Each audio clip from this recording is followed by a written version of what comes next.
Okay, thank you very much. We've decided that this summer school has a big Russian Revolution theme running through it. That's why we did a debate yesterday and why a number of the sessions earlier on today have been about the Russian Revolution. And clearly a centenary is well worth an opportunity to discuss the lessons from that experience. And I think the key question really is, why did the Russian Revolution win? Why was it that the Russian workers were able to take power in 1917? This is an important question, and it seems to me, in a nutshell, the answer is, in one word, party. And to expand on a bit, the reason why the Russian Revolution can win in 1917 is because the Bolshevik Party, what was for quite a long time a faction of the Russian Social Democratic and Labour Party, the Bolsheviks, in shorthand, were that reason. And again, to be terse about it, I think no party, no workers' revolution, certainly not no workers' revolution in the form that it took. The party is that important to the history of the revolution. It's bound up with the whole preparation for it. So for me, if you take one single thing out of this weekend from coming to this summer school, the Bolshevik Party bit of it seems to me to be the central thing to take from it.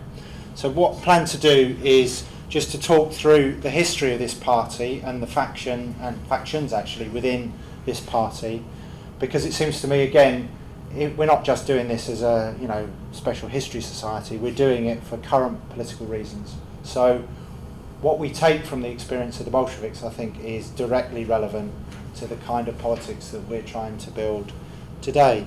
So as I said, it's a run through the history of this party and the factions within it, particularly the Bolsheviks as against the Mensheviks, but also a whole series of other debates and discussions that they held way before the revolution, when they were very small numbers of people in rooms such as this, including cities such as this, and through the First World War and to 1917. And I think Trotsky's quote is right. The working class requires its own party. Unless the working class creates a party and a leadership that can lead the whole class into battle, then victory will elude the working class. We have countless examples of other revolutions where working class action has been tremendous, but where the working class movement has lost. And the missing element in those revolutions, by and large, was the absence of a party. So party is very much where I want to lead this discussion. So if you could go to the next slide. Now, I'm doing this because I think the fundamental myth about the Bolsheviks is that they, and you get this from Stalin actually, is the origin of this, is that they created a party of the special type. This is a formulation that Stalin uses in his book from the late 30s, and which even people who think they're following the Bolsheviks now caricature. They separate off the Bolshevik party from what went before, and I think that's highly ahistorical, and that's why, if you want to understand the history of the Bolshevik Party and why 1917 it's a party of victory, you actually have to start with mainstream social democracy, and in particular the German Social Democratic Party that was built in Germany. And again, this is not just me saying this. If you read the writings of Lenin and Trotsky and pretty much all the central leaders of the Russian Revolution, their work is imbued with praise and admiration for the Social Democratic Party of Germany model. And this is not surprising, really, when you think about what sort of party this is. I mean, here you've got August Bebel, Wilhelm Liebknecht, Karl Kautsky, Clara Zetkin, just four of the very many central leaders of this party. They built a mass party of the working class in Germany over decades. They had a conception that this was a party that was based on Marxism, but was very much rooted in every aspect of working class life. So it was rooted in by standing candidates for elections in parliaments, even if those parliaments were not very representative. It was about workplaces, it was about communities, it was about sports clubs and cycling clubs and gymnastics clubs and all kinds of cultural activities, whereby the working class, in a sense, built up almost like a state within a state in this party. And a lot of the habits that the Bolsheviks are rightly renowned for, you can trace to the German Social Democrats.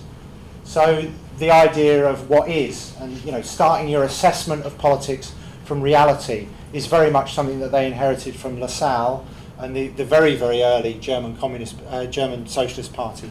The idea of three fronts of the class struggle, the economic, political and the ideological, is something they inherit from Engels, who is writing about it in the context of Germany.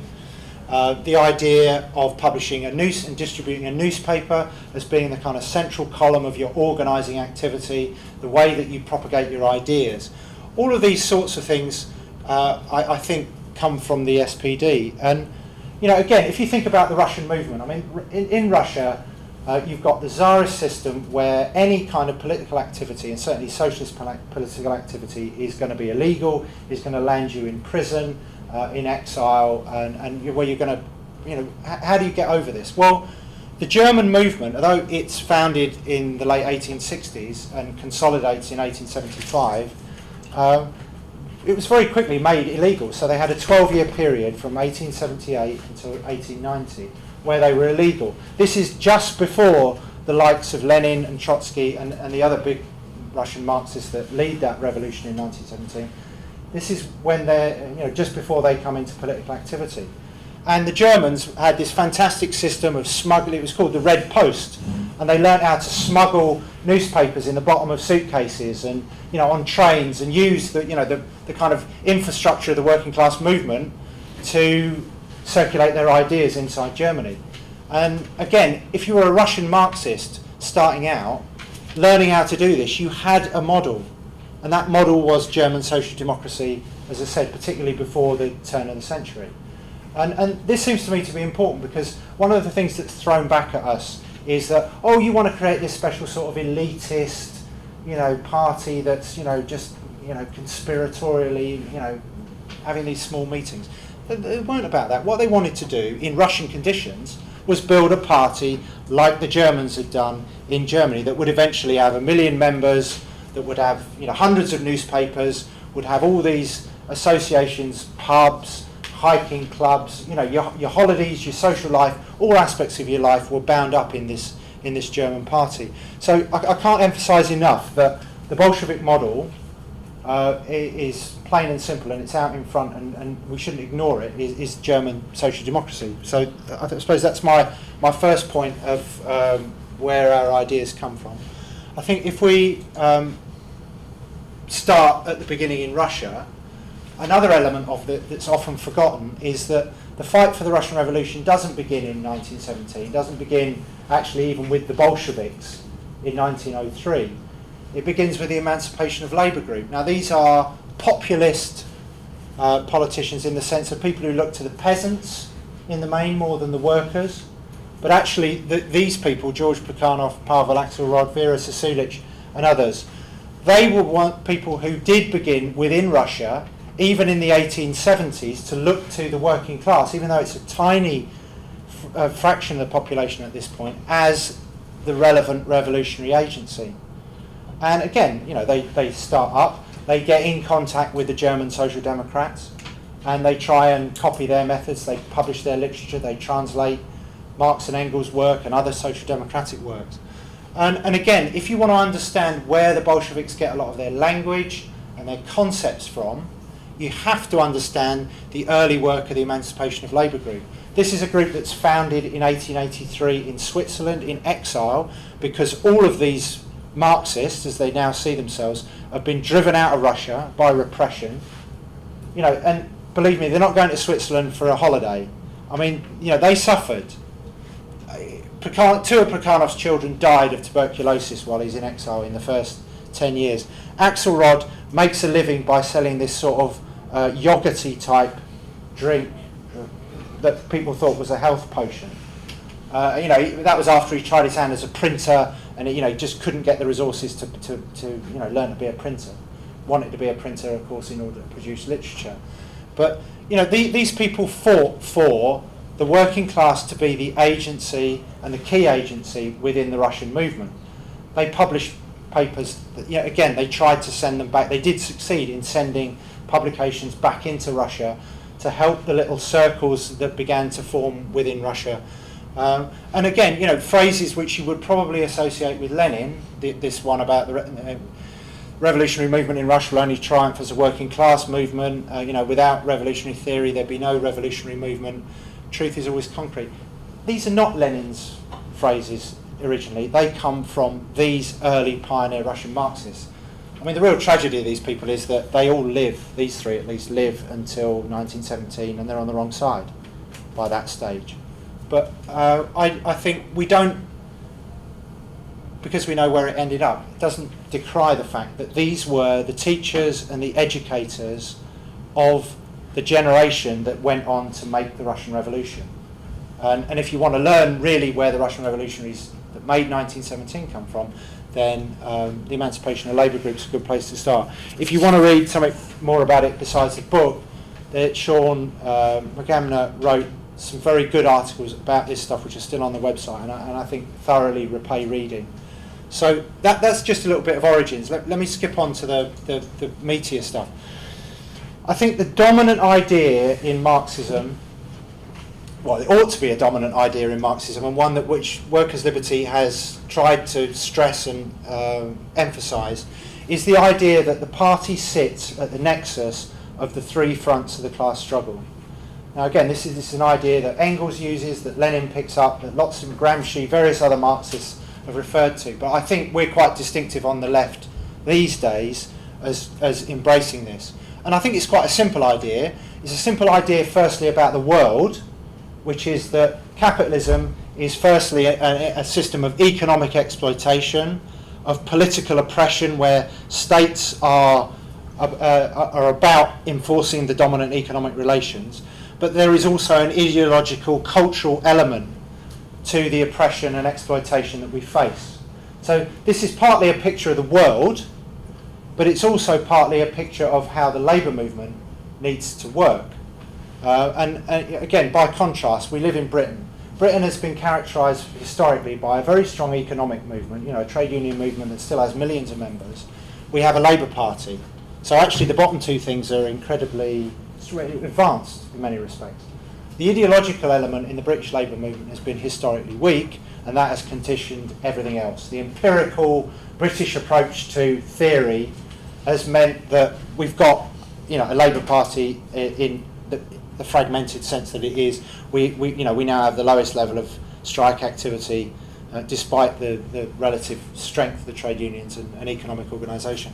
So this idea of the three fronts of the class struggle, of the integration of that, and really the ideological front, the fight for ideas being dominant, is something I want to emphasise. So the whole history of the Russian movement and why they are able in 1917 to make the switches and the turns, to take a strategy, but to be able to adapt their tactics and work out what to do in a revolutionary situation, is because they have prepared the way for this by some of the most visceral, sharp, in-your-face debates throughout their history. So I think the whole history of the way that this party is built around the battle of ideas. And this is not something conducted in small rooms, just amongst an elite of people. These are open debates, including inside Russia, open debates which would often get you arrested. It's about producing books and newspapers that run over these ideas, that do it in a way, if you're in a circle in Russia trying to fight against all the immediate day-to-day oppression, the papers don't just have Lenin's side. Lenin and people like him publish the other side of the argument in their press. The whole point of the debate is you sit there, you read, and then you discuss the relative merits of the arguments. And right throughout the history, right beyond the revolution actually, there's a very solid Bolshevik tradition of publishing the other side's arguments in order to knock them down, yes, but to represent the other side of the argument adequately and scientifically so that you know what you think about it. Now, I don't propose to go through all the arguments. I mean, perhaps these are some of the things that we could talk about if people want to delve into the various debates. But I mean, one that I think is worth highlighting is Menshevism. I mean, Menshevism, the debate I did last night with Eric Lee, Eric Lee is an advocate of Menshevism, an open, honest advocate of Menshevism. But there's a lot of myths about Menshevism that, these are really the good guys, that, the people who understood that this was all going to end in tears. And I think the first thing you need to understand about the Mensheviks were that they were honest Marxists, but actually strategically and tactically they made a whole series of errors right from the beginning. So they start off in 1903 when you get this split with the Bolshevik Mensheviks. Remember, this is within a party that's already been formed. The Russian Social Democratic and Labour Party is formed in 1898 in Russia, is illegal, but all the Marxists that want to take part in it join this party. They are enthusiastic about it, and they build it, and they seek to influence its direction and so on. So you get this split in 1903 between the Bolsheviks and the Mensheviks. They've had a long conference, and two issues essentially come up where the split originates. The first one for the Mensheviks is over the definition of membership. And the usual story about the Bolsheviks is the Bolsheviks just want a hard activist core, and that the Mensheviks have got a looser definition of membership. Now, that's kind of what happened in 1903, but what is often left out is that the Mensheviks adopted the Bolshevik membership definition when they reunited in 1906. So they accept, after the debate, 3 years on, that you should have a clearly defined membership in your group. Not just to work illegally, but to be clear, who are the activists, who are the sympathisers. So the first thing that they split over, the membership, is a non-issue in terms of the division. The other issue that they split over was how many people you have on your editorial board. Lenin wanted a small one, the Mensheviks wanted a larger one, including some of the old guard. Now, again, this is really not worth splitting over, and that's why they do manage to unite afterwards. There are actually, beneath all this, real definite differences, but those things are not the differences. And the third one, which is worth mentioning because it comes up all the time, is democratic centralism. There's this idea that the Leninists and the Bolsheviks have got this peculiar organisational model called democratic centralism, that it involves, whipping you in, you're not allowed to say what you think, you only have to follow the party line, all that sort of stuff. And this is just not true. And by the way, where does the term democratic centralism originate in the Russian movement? It originates with the Mensheviks. They invent the term. They probably borrowed it from the German party, in my assessment of this. Somebody eventually will find this, I hope. But, it seems to be, they get the term, and what do they mean by it? They mean you have a discussion, you have a big row about it, then you vote on what to do, and then you all carry out what you've then democratically decided what to do. It does not prevent you from carrying on your arguments, as long as that doesn't stop you from carrying out what you've agreed to do, and you can reassess later if necessary. It's perfectly practical, how you can operate as a group. So the Mensheviks come up with it, the Bolsheviks very quickly adopt it, and when they reunite in 1906, they adopt commonly the formula of democratic centralism, and they both carry on using it, essentially. So the ideological front and these rows, albeit they all seem pretty small and perhaps unimportant, it's important to clear away the dross from this, because what we're trying to create in modern conditions, people were put off by the misconceptions that arise from this period. Some of the other things that I think are worth mentioning at this point, they had massive rows about concrete political issues, such as, do you stand in parliamentary elections, even if the parliament is not by any means representative or perfect? They rowed about that. They rowed about, do you have a legal and an illegal party if you're working in conditions where you would be banned, and so forth. That's what the recallism and the liquidationism and so on is about. You have rows about, on what basis can you unite a party? Should you perhaps soften some of the differences between different groups in order to merge and form a bigger party? That's what conciliationism is about. So my point here is they spend a lot of time in exile and inside Russia debating and discussing their ideas. They don't do it just for academic purposes. They do it in order to decide their strategy and tactics. And so they're battle hardened with the idea of debate. They run democratic parties that have debate at the very core of what they're doing. And this seems to me to be a tremendous part of why they are successful in 1917. So just to run it on, Russian Marxists, above all else, understood that in order to operate politically inside Russia, you needed democratic space, what we would call, again from the Germans, the light and air of democracy. So the fight for democracy, the fight for consistent democracy, both within politics, on the national question, on a whole series of other issues, the fight for freedom was central to what they did. And one of the things that you probably don't know about Lenin and his tradition, and indeed Trotsky and some of the others, is that they saw standing in elections as an important barometer of what they're doing. So it's a way to test your argument. You know, you go out there and you try and convince masses of workers, and that's all they could influence in the way the Russian elections were set up, in the Duma, the parliamentary elections that took place particularly in 1912. So what you find in Lenin's works is whole volumes full of argument about, one, why you participate in this awful parliament, two, how to do it, three, how to keep the MPs that you get elected, and the Bolsheviks got 6 MPs elected before the First World War. The Mensheviks got 7. They formed a joint fraction in Parliament for a while before dividing. So you have these rows out about how to intervene in elections and how you hold these MPs to account, how you get them to stand up and be the representatives of the working class that they've been sent into this poisonous den to defend. And of course the MPs had a certain amount of legality above the rest of the party, so they were key people.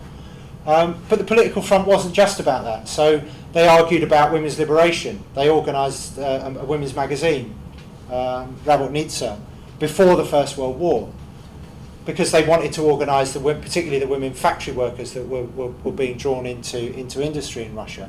They debated the national question because more than half of Russia, the Russian Empire at the time, was made up of peoples that were non-Russian speakers primarily.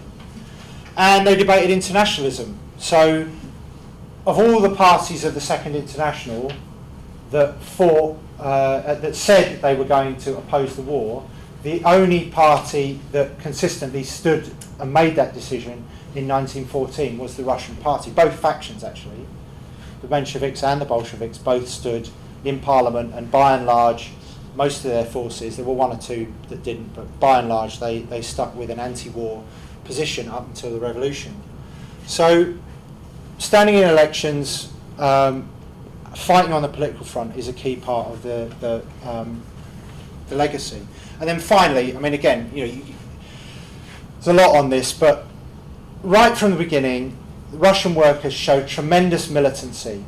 This doesn't come from nowhere. It's because small groups of Russian Marxists run off leaflets as best they can and give them out outside factories. They recruit and organise cells within factories and offices. They organise Soviets, workers' councils, which draw in masses of workers to vote in huge assemblies in workplaces or outside if they have to meet outside, to organise the strikes, and then within those factories to organise committees that increasingly take over management roles. They veto hire and fire. They decide important questions about what's produced. So even though the owner still is in nominal charge, the workers are challenging this. Now all these economic front issues are also absolutely central to the Bolshevik project. And so what you get altogether is you get very hard, sharp ideological debate. You get these political interventions with campaigns, taking up a whole range of issues, all kinds of oppression are all brought into the party. And then you get the economic front, where working class power at the point of production has enormous leverage. The Bolsheviks are rooted there. And they do all this preparation, they build up cadres, they create people that can operate in all three fronts. They don't want the trade unionists to just stick to the factories and ignore the debates. They insist that factory workers are parliamentary representatives. They insist that people who are involved in industrial struggles write reports. So you find in Pravda right into 1917 and beyond these tremendous reports about the laundry workers dispute, which was mainly women workers at the beginning of 1917, and how they fought, and they're writing in their language about their struggles. And so the Bolshevik paper, the workers see the paper as it articulating and expressing their interests. So it's that tremendous integration of all of this that I think is important. So if I just finish off, how does that lead back to today? Well, Russian Revolution and the Bolsheviks lead the workers to power in 1917. They do so, and they understand that there is absolutely no way in which this party can survive and rule within Russia on its own. The wager, the risk, if you like, that they take is that there's going to be an international revolution. And again, they don't just sit back and hope that's going to happen. I mean, they have international contacts from way back in the social democratic movement, but they also have contacts from the anti-war work that they've done.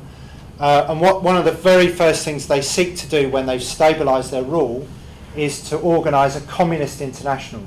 They've all been part of the Socialist Second International, which was an international of often mass parties of workers, but they believe that they need to organise parties within every country where they can that learn from the Russian experience. And so what you get with the Communist International is an attempt to explain to other labour movements and other working class forces in other countries what the lessons are from the Bolshevik movement. And again, I think there's enormous elements in there for us. So they have to have a row with the lefts who want to give up on trade union work. They think, the revolution's here, why do you need to build trade unions? And they have a big row about that. They have a big row with the same sort of people who think there's no point standing for parliament. There's a bourgeois parliament, why bother with that?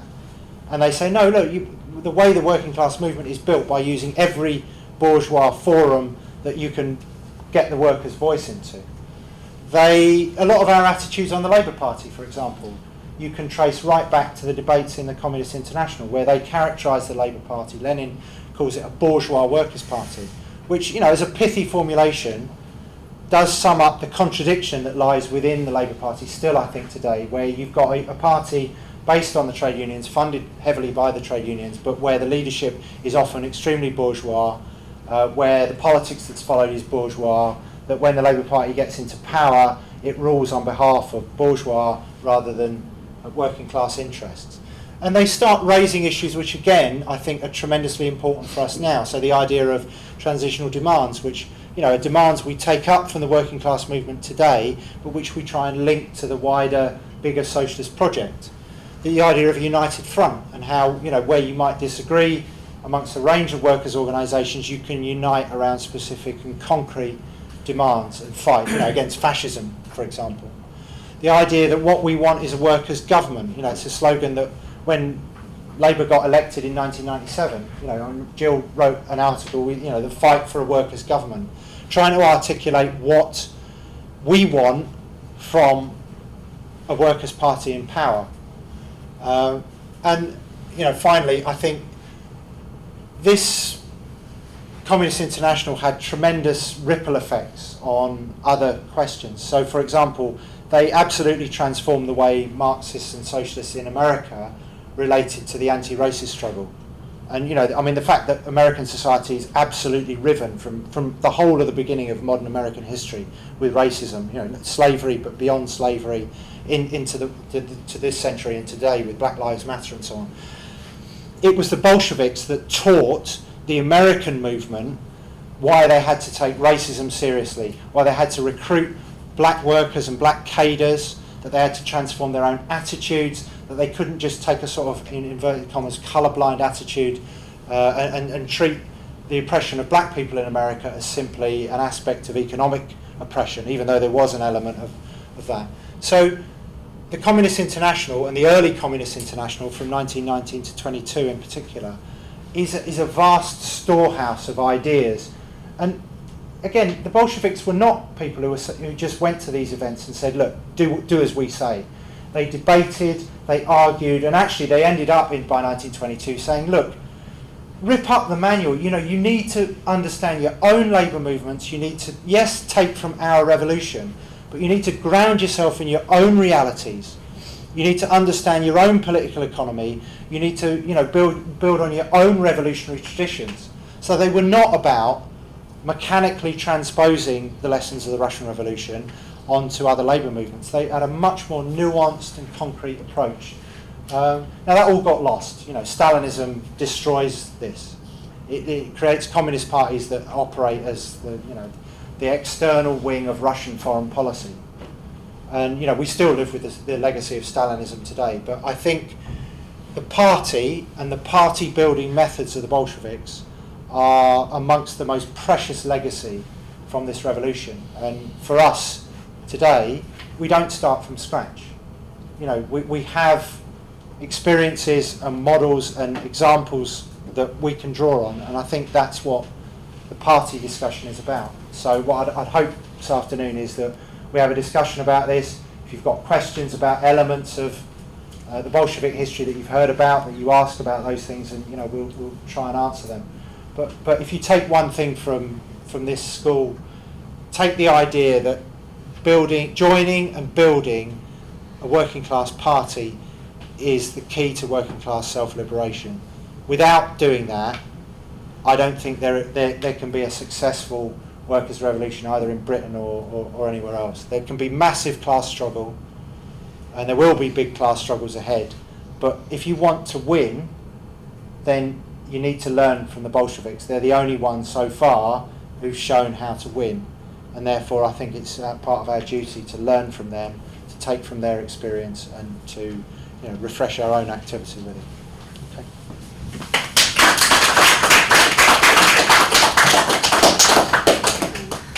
Okay, I'll move back here. For those of you who were late, my name's Emma. I'll be chairing this discussion. We've obviously just had a presentation from Paul.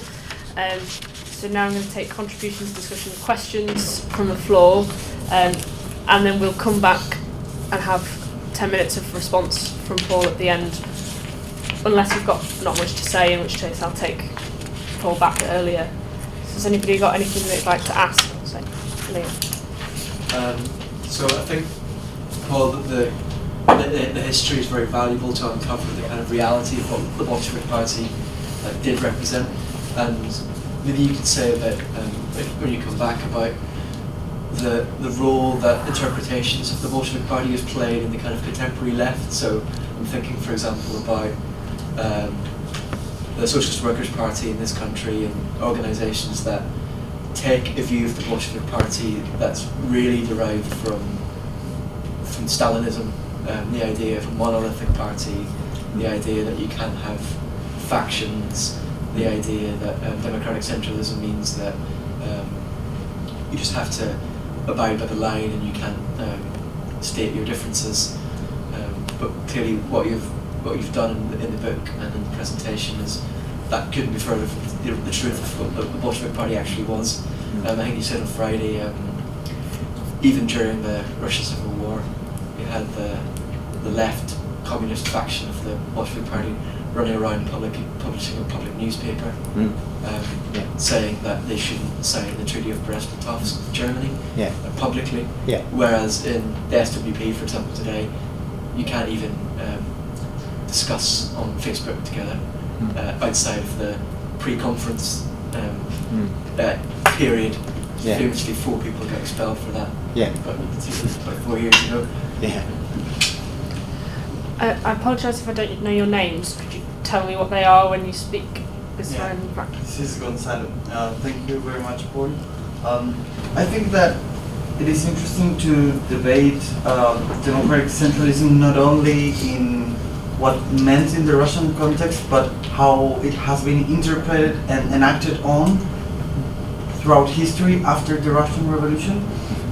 And I think also that there are many virtues of this Bolshevik party that you have very well explained, but I think that we also need to look at the failures and the weaknesses of the Bolshevik party and the challenges that they faced and that they were unable to tackle with their structure in order to rethink the structures that we can provide ourselves as the left.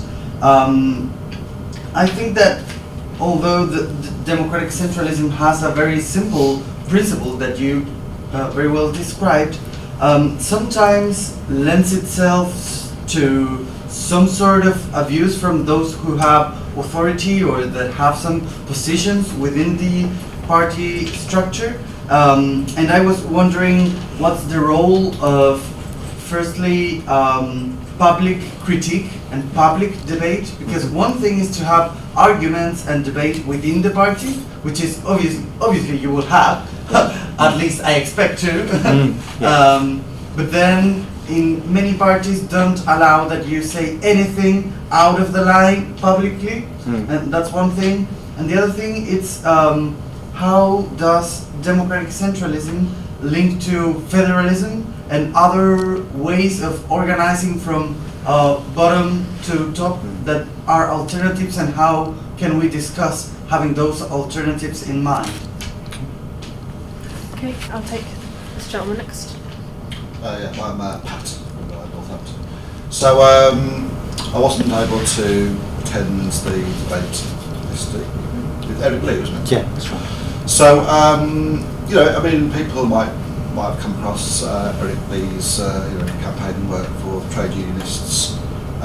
He's somebody who deserves a lot of respect and a lot of work. So what could you just, like, for myself and perhaps others who weren't there yesterday, just perhaps outline 2 or 3 key points that somebody like Eric might use as key issues that he has with the Bolsheviks, and what our response might be to that. Mark? Yeah, I wondered if you, I've read in various points that the split between the Bolsheviks and the Mensheviks, while it was reflected in the leading bodies of the Russian Social Democratic Party, that actually on the ground in Russia it was a lot less, and that people carried on working together. And you could say something about that, and also if you could say something about how both sides of the Russian Social Democratic looked at what the revolution would be that they were working for, what kind of revolution it would be, because I don't think it's always quite clear. Yeah. Tom? I'm interested in the distinction between sort of party, mass party, and faction. So obviously, you kind of touched on it. Kautsky and the German SPD in their pre-First World War, like Marxist heyday, are all about trying to fuse the organisations of the broad, big organisations of the working class with Marxism, and that is, the aspiration I think we'd say to this day. I'm interested how that relates to slightly more narrow organisation on the basis of a factional disagreement within communist organisations. So the Bolsheviks originate as a faction of the RSDLP on a much more, on a much smaller but kind of useful for us scale.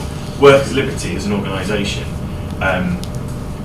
we're a fighting propaganda group. We can't claim to be the mass party of the working class.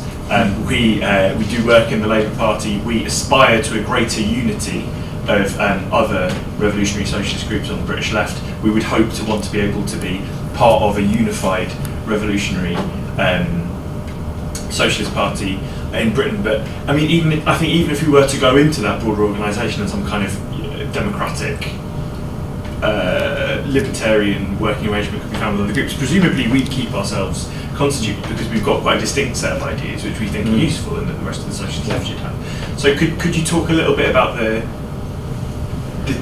potential tension between, on the one hand, mass party of communism, and more specifically organisational fighting groups around a more specific set of ideas?